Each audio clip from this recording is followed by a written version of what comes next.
Good morning friends. हमारे दिन की शुरुआत हो गई है। आज है डे 29 आउट ऑफ 60 हमारी तैयारी का और डेट है 15 जुलाई 2025।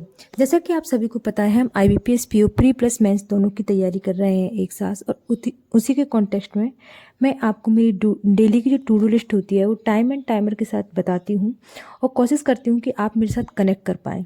बस इसीलिए मैं डेली वीडियो भी अपलोड करती हूँ। डेली वीडियो अपलोड करने के पीछे एक रीज़न ये भी होता है कि मतलब मेरी कंसिस्टेंसी बनी रहती है, क्योंकि किसी न किसी प्रकार से कंसिस्टेंट रहने के लिए कुछ एक सोर्स तो होता है जो हमें मोटिवेट करता है। तो मैं सोचती हूँ कि देखो, पढ़ लेते हैं, मेरा मतलब कि मैं पढ़ती रहती हूँ रेगुलर, तो वीडियो भी बन जाता है। क्योंकि देखिए, मतलब कि ना, मुझे ऐसा लगता है कि मुझे क्या, डेली आपको मॉक के मार्क्स बताने होते हैं, है ना। फिर किसी किसी दिन मेरा भी मन करता है कि चलो आज मॉक नहीं लगाते हैं, क्योंकि सुबह उठते ही मॉर्निंग में वही मॉक टेस्ट लगाना बोरिंग सा हो जाता है। वो भी डेली डेली एक ही काम को करना बोरियत हो ही जाती है। बट फिर मैं सोचती हूँ कि अगर मैं आज मॉक नहीं लगाऊंगी तो नेक्स्ट डे आपको स्कोर वगैरह भी शेयर करने हैं, तो ये सोच के फिर मैं मॉक लगा लेती हूँ। तो बस ऐसे कहीं ना कहीं मेरी कंसिस्टेंसी बनी रहती है। हालांकि ऐसा नहीं है, पहले ही मैं वीडियो रेगुलर नहीं डालती थी जब भी मैं पढ़ती थी, लेकिन ठीक है, बस किसी न किसी बहाने से हम कंसिस्टेंट तो हैं, बस इतना हमारे लिए बहुत है ना। ज़्यादा दिमाग हमें लगाना नहीं है किसी भी चीज़ में। तो फर्स्ट ऑफ ऑल मेरी टेबल को अरेंज करके मैं टू डू लिस्ट बना लेती हूँ, और ये आज की मेरी टू डू लिस्ट है, जिसमें PO प्री का मॉक, एडिटोरियल इंग्लिश की क्लास, सेक्शनल मेंस का इंग्लिश का लगाती हूँ, और क्वांट में आज मैंने सोचा है कि ट्रेन का टॉपिक कंप्लीट ही करूँगी। मतलब कि कोशिश तो यही है पूरी, बिकॉज ना, मतलब ट्रेन का जो कॉन्सेप्ट होता है ना, वो उसके सवाल मतलब क्वेश्चन जो है प्री में भी आता है और मेंस में भी DI आ जाती है उससे रिलेटेड। इसलिए जो मेजर मेजर टॉपिक है ना, 4-5 टॉपिक है, जैसे टाइम एंड वर्क है, TST है, ट्रेन है, प्रोबेबिलिटी है, मेंसुरेशन है, प्रॉफिट एंड लॉस है ना। इन सब टॉपिक पे ना एग्जामिनर के पास स्कोप होता है, वो मेंस में अच्छे लेवल का अर्थमेटिक भी बना देता है और DI भी बना देता है। इसलिए इन टॉपिक में चाहे मेरे 4 दिन लग जाएं, चाहे 3 दिन लग जाए, मैं इनको बहुत अच्छे से इन डिटेल कवर कर रही हूँ। क्योंकि मैंने डिसाइड किया है कि जब तक IBPS PO का प्री होता है तब तक मैं अर्थमेटिक को अच्छे से कंप्लीट कर लेती हूँ, है ना। जिससे क्या होगा, मेरे प्रीलिम्स में भी उसका बेनिफिट हो जाएगा मुझे, और मेंस के लिए कॉन्सेप्चुअल क्लियरिटी भी हो जाएगी। एंड उसके बाद मैं अर्थमेटिक के टॉपिक नहीं उठाने वाली हूँ प्रीलिम्स का एग्जाम होने के बाद। फिर मैं ओनली मतलब कि जो अच्छे लेवल की DIs होंगी ना, उनको सॉल्व करूँगी डेली। क्योंकि ना, मेंस में सिर्फ अर्थमेटिक पढ़ने से कुछ भी नहीं होगा, वहाँ पे अच्छी अच्छी DI आती हैं जिनमें बहुत अच्छी लॉजिक भी लगते हैं, बहुत कॉन्सेप्ट भी लगते हैं। और जिन्होंने पहले मेंस दिया होगा उन्हें पता होगा कि अर्थमेटिक से रिलेटेड वो अच्छी खासी DI बना देता है, क्रिकेट से रिलेटेड बना देता है, प्रोबेबिलिटी से रिलेटेड बना देता है, प्रॉफिट लॉस डिस्काउंट वाली पिछले पिछले साल मेंस में IBPS PO मेंस में आई थी, है ना। तो उसके पास स्कोप होता है। इसलिए मैं अभी करूँगी अर्थमेटिक के टॉपिक को कंप्लीट। टॉपिक वाइज जा रही हूँ मैं, चाहे 2 दिन लग जाए, 3 दिन लग जाए, डजेंट मैटर। टॉपिक को मैं वापस नहीं उठाने वाली हूँ, क्योंकि प्रीलिम्स होने के बाद मैं मेंस की फुल फ्लैश तैयारी करूँगी, जिसमें ना मैं फिर क्वांट में DI कंप्लीट करूँगी और नंबर सीरीज वगैरह, अलजेब्रा वगैरह ऐसे टॉपिक कंप्लीट करूँगी, ठीक है। ओके। फर्स्ट, और उसके बाद मैं आपको बता रही थी दोस्तों कि ये मतलब कि मैं से बता रही थी, जैसे कोई मतलब 3-4 महीने हुए किसी बच्चे को तैयारी करते हुए, और उसे ऐसा महसूस हो रहा है कि IBPS PO प्री के लिए वो अभी तैयार नहीं है, उसकी तैयारी नहीं हुई है।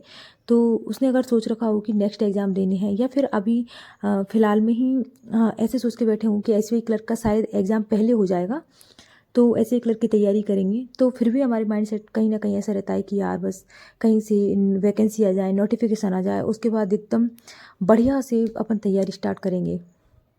ये मेरे मॉक के मार्क्स हैं, आप देख सकते हैं। मेरे मॉक के मार्क्स में आज इंग्लिश में बहुत अच्छा परसेंटाइल आया, जिससे मुझे काफ़ी मोटिवेशन मिला। मॉक के मार्क्स वगैरह भी आप देख सकते हैं, मैं आपको डेली बताती हूँ। और यहाँ पे आप देख सकते हैं मेरी रीजनिंग में 2 रॉन्ग हो गए, ठीक है, हो जाते हैं। एंड देन इंग्लिश फिर क्वांट। हाँ चलिए, तो मैं आपको बता रही थी कि आप सोच रहे होंगे कि SBI क्लर्क का नोटिफिकेशन आ जाए तो फिर हम पढ़ाई चालू करेंगे। देखिए दोस्तों, बार बार हम वही गलती नहीं कर सकते। मैंने कल भी बताया था आपको कि बार बार अगर आप उसी हैबिट को फॉलो कर रहे हैं तो आपको रिजल्ट भी वही मिलेगा। अगर आप 1-1 2-2 नंबर से रह रहे हैं, मतलब कोई ऐसी हैबिट है जैसे ना तो आप हैबिट को चेंज कर रहे हैं जिसकी वजह से ना आपका रिजल्ट बदल रहा, वही सेम चीज़ें हम फिर से कर रहे हैं। हम फिर वही, मतलब हमारे अंदर वही टेंडेंसी है, नोटिफिकेशन आएगा तो हमारे अंदर मोटिवेशन आएगा, तो फिर पढ़ने में मज़ा आएगा। हम जनरली अपने फ्रेंड्स वगैरह से बोलते हैं ना, यार नोटिफिकेशन नहीं आया, पढ़ने में मज़ा सा नहीं आ रहा, वो वाली एनर्जी नहीं है, मतलब ठीक है, टाइम वेस्ट हो जाता है, टाइम पास कर लेते हैं, कंसिस्टेंसी नहीं बन पा रही। तो मैं वही कहना चाह रही हूँ कि बार बार ऐसे मत सोचिए आप कि नोटिफिकेशन कल आएगा तो हम कल से पढ़ेंगे। नहीं दोस्तों, नोटिफिकेशन का वेट मत कीजिए। आप सोचो कि पहले भी आपने नोटिफिकेशन का वेट किया होगा या फिर कुछ ऐसा बहाना रहा होगा हमारा जिसकी वजह से हमारा IBPS PU प्री का नोटिफिकेशन भी आ गया, उसका एग्ज़ाम भी आ गया और हम उसके लिए रेडी नहीं है। ठीक है, अब ऐसे ही करके फिर SBI आ जाएगा, RR भी आ जाएंगे, तो यही हम सोचते रहेंगे। और वही मैं कह रही हूँ, यही जो टेंडेंसी है ना, वही तो हमें चेंज करनी है, वही हैबिट। इसलिए ना आप कल पर मत छोड़िए किसी भी चीज़ को, कल पर मत टालिए किसी भी चीज़ को। जो करना है आप आज से स्टार्ट कीजिए, क्योंकि छोटे छोटे से जो हमारे परिवर्तन होते हैं ना, छोटी छोटी जो हमारी हैबिट होती हैं और छोटे छोटे जो स्टेप हम लेते हैं कि डेली 10 मिनट कैलकुलेशन किया आपने, डेली एक एडिटोरियल पढ़ा, डेली एक मॉक लगाया, ये छोटी छोटी चीज़ें ही ना फिर बड़ा रिजल्ट देती हैं हमको। एक साथ ऐसा नहीं होता है कि दिन भर में आज आप 10 मॉक लगा लोगे एक साथ। आपको कंसिस्टेंसी रखनी पड़ेगी और कोई भी काम जो आपने कल पे टाल रखा है ना, उसको आपको आज से ही इम्प्लीमेंट करना पड़ेगा। आपने सोच रखा है SBI क्लर्क का नोटिफिकेशन आएगा तब आप तैयारी चालू करेंगे, तो बिल्कुल मत सोचिए ऐसा, क्योंकि आप पहले IBPS के लिए रेडी नहीं थे, अब आप SBI की नोटिफिकेशन का वेट कर रहे हैं। ऐसे करते करते ये ईयर भी निकल जाएगा। स्पेशली बिगनर्स के साथ और जो इस फील्ड में नए हैं उनके साथ, सबके साथ ऐसा होता है। उन्हें ऐसा लगता है कि तैयारी नहीं हुई, नेक्स्ट एग्ज़ाम देंगे, फिर उस एग्ज़ाम वो एग्ज़ाम भी आ जाता है, फिर लगता है नेक्स्ट एग्ज़ाम के लिए अच्छे से तैयारी करेंगे। तैयारी कभी कंप्लीट नहीं हुई थी। बस आप अच्छे से आपकी टेबल को अरेंज कीजिए, अच्छे से रोड मैप तैयार कीजिए कि 3 मंथ में ये करना है, 2 मंथ में ये करना है, 1 मंथ में ये करना है, 1 सप्ताह में ये करना है और 1 दिन में ये करना है। अब फिर वो एक एक दिन जोड़ के आपका 1 सप्ताह का टारगेट पूरा होगा, फिर वो सप्ताह को जोड़ के आपका 1 मंथ का टारगेट पूरा होगा और ऐसे करके आपका सिलेबस तैयार होगा, आपकी प्रैक्टिस कंप्लीट होगी, आपको कॉन्फिडेंस आएगा और जब तक आपकी एग्ज़ाम डेट आ जाएगी।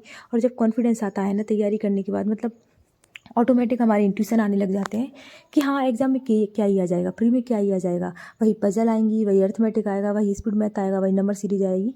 तो इस प्रकार का थोड़ा बहुत कॉन्फिडेंस आता है ना, तो हमें अच्छा लगता है। इसलिए दोस्तों कल पर कुछ ही मत छोड़िए, प्लीज़ आप आज ही टू डू लिस्ट बनाइए और आज से पढ़ना चालू कीजिए। चाहे आप 2 घंटे पढ़िए या फिर 4 घंटे पढ़िए, आपको कुछ भी नहीं आता, आप जीरो से शुरू कीजिए। अभी भी इनफ टाइम है, अभी भी आपने कुछ भी नहीं पढ़ा, आपके मॉक में मार्क्स 20-30 आ रहे हैं, आपका 25 से 30 परसेंटाइल आ रहा है, 50 परसेंटाइल आ रहा है, कुछ भी नहीं बिगड़ा है।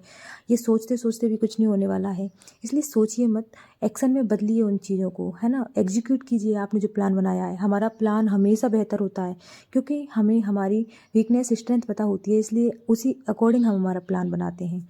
इसीलिए दोस्तों आज से ही पढ़ने बैठ जाइए। आपको कुछ भी नहीं आता, आपको टेबल याद नहीं है, स्क्वायर क्यूब याद नहीं, आपको अर्थमेटिक नहीं आता, कोई बात नहीं। रोड मैप बनाइए, टू डू लिस्ट बनाइए कि 1 महीने में क्या करना है, 1 सप्ताह में क्या करना है, और उसको एग्जीक्यूट कीजिए। और पेशेंस रखिए, अपने आप पे भरोसा रखिए कि हाँ आज मैंने इतना कंप्लीट किया। आप यकीन मानिए, अगर आप ऐसे रेगुलर 10-15 दिन भी पढ़ेंगे, फिर आपको ऑटोमेटिक कॉन्फिडेंस आने लग जाएगा कि हाँ तैयारी सही दिशा में चल रही है और धीरे धीरे सब चीज़ें कंप्लीट हो रही हैं और मुझे आने भी लग गई हैं। बस दोस्तों, इसलिए कल से नहीं, आप आज से ही स्टार्ट कीजिए आपकी तैयारी को। और हाँ, अगर आप चैनल पे नए हैं तो मेरे चैनल को प्लीज़ सब्सक्राइब कर देना, क्योंकि मैं हमेशा अपने एक्सपीरियंस से आपको जेन्युइन बातें बताती हूँ, जिससे मुझे इतना तो कॉन्फिडेंस है अपने आप को कि कहीं ना कहीं बिगनर्स को कुछ ना कुछ थोड़ी बहुत तो बेनिफिट होता ही होगा दोस्तों, है ना। और अगर आप तैयारी रिलेटेड, आपको कोई भी डाउट है तैयारी से रिलेटेड, कमेंट सेक्शन में ड्रॉप कर देना। मैं कोशिश करती हूँ आपके हर एक कमेंट का रिप्लाई करने का, और रिप्लाई भी एकदम जेन्युइन, कोई भी ऐसा नहीं कि मैंने हवा में बातें कर दी। बिल्कुल प्रैक्टिकल अप्रोच होती है, वही मैं आपको बताती हूँ जो मैंने फॉलो किया जिससे मुझे इम्प्रूवमेंट हुआ है। बस, तो आप मेरे चैनल पर बनी रही है। थैंक यू दोस्तों।